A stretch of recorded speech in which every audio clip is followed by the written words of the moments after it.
There's one thing about Zakir Naik that makes people really think that he knows what he's talking about, and that's when he's able to share facts randomly and very quickly from the top of his head in such a manner that makes you think, wow, he is a really intelligent man.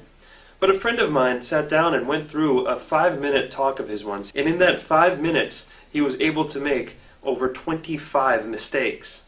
Charles Darwin went on an island by the name of Calotropis. There is no such island as the Calotropis Islands anywhere. It was actually the Galapagos Islands that Darwin visited, where he found finches.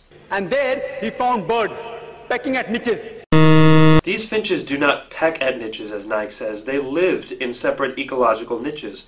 Depending upon the ecological niches they pecked, the beak kept on becoming long and short. The differences Darwin observed between these finches were far more than simply beak length.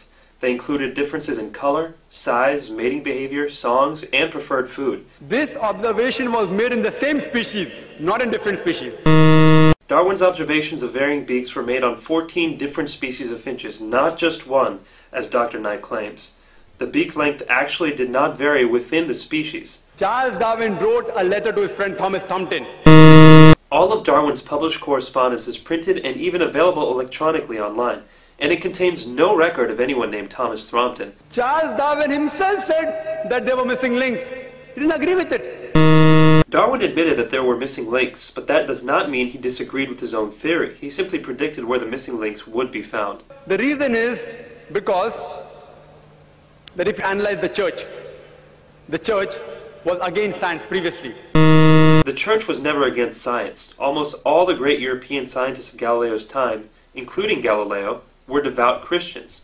People like Newton, Copernicus, Kepler, Boyle, Linnaeus, Pascal were all committed believers in the Bible. And you know the incidents that they sentenced Galileo to death.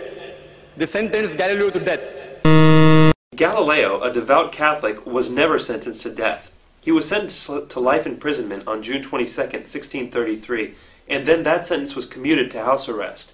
He died more than 8 years later on the evening of January 8, 1642, of old age. Galileo believed that his theories fit with the Bible, and he wrote a book arguing this based on early interpretations of Christians like Augustine. Naik goes on to make the same false statement 2 more times, but let's only count it as one factual error. So all the scientists, most of them, they support the theory because it went against the Bible, not because it was true. Actually, most scientists did not support Darwin's theory for many years, and most of these same scientists revered the Bible.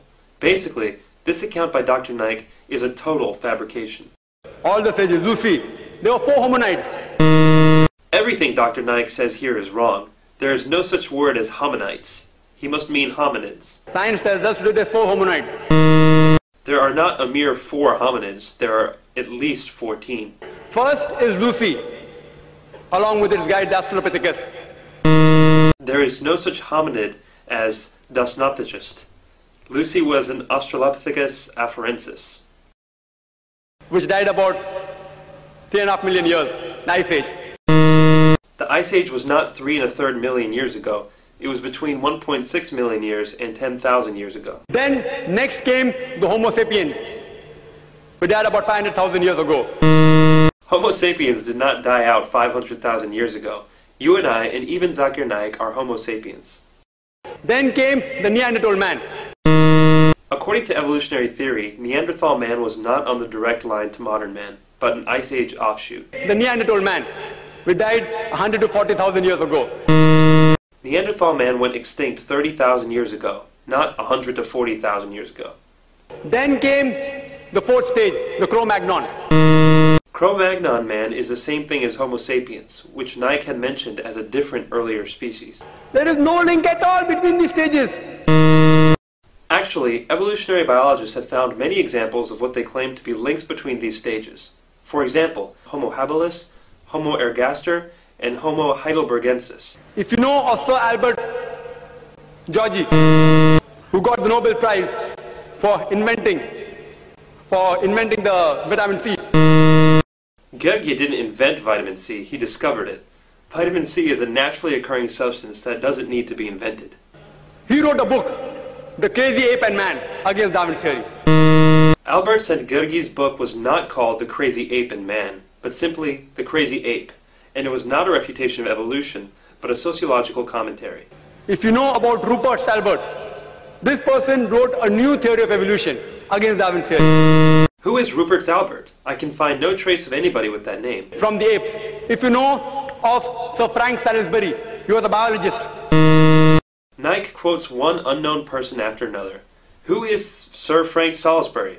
Again, vigorous searching can find no trace of anybody with that name.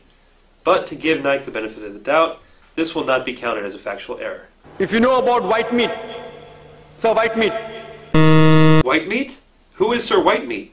For the fourth time, no trace can be found of anybody with this name. At lower levels, an amoeba, at lower species level, amoeba can change to paramecia. There is no such thing as paramecia. Perhaps he means paramecium, but the evolutionary change of an amoeba to a paramecium is far more dramatic biologically than the relatively small biological difference between apes and humans. According to Francis Crick, who's authority in this field, he said it is unimaginable. There is no such person as Francis Crick. Naik probably means Francis Crick, the co-discoverer of DNA. Francis Crick believes fully in evolution.